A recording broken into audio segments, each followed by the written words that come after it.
அப்போ நீ உன் நிமித்தம் சகோதரர்களை பிரிய வந்த மதி இல்லாமல் நடந்த ஒரே ஒரு சிறிய காரியத்துல ரெபெக்காள் மதியீனமாய் நடந்தது நிமித்தம் அந்த குடும்பம் அன்றை சஞ்சலத்துல காணப்பட்டது. யாக்கோபு எப்பவும் பயந்து கொண்டே ஓடினான். சகோதரனுக்கு விரோதமாய் சகோதரன் எழும்பினான். ஏசா கொலை செய்வதற்கு வகை தேடினான். காரணம் யார்? புரிந்து கொள்ளுங்கள். உங்களும் தன் குடும்பம் பிரிந்திருக்கிறதா? குடும்பத்துல நீதி இல்லையா? உன் நிமித்தம் யாராவது துக்கப்பட்டிருக்கிறாங்களா? உன் நிமித்தம் யாராவது வேதனைப்பட்டிருக்காங்க? தேவன் எல்லாவற்றையும் பார்க்கிறவர். அதன் காலத்துல நீதி செய்கிற தேவன். அல்லேலூயா, அல்லேலூயா. கர்த்தர் நீதிமானை சரிகட்டுகிற நாள்களில் அது நடக்கும்.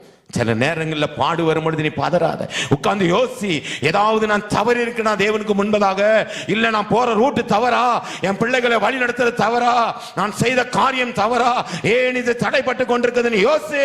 கர்த்தர் பேசுவார். அப்ப ஞானமாய் நடக்க வேண்டும். அப்ப தேவ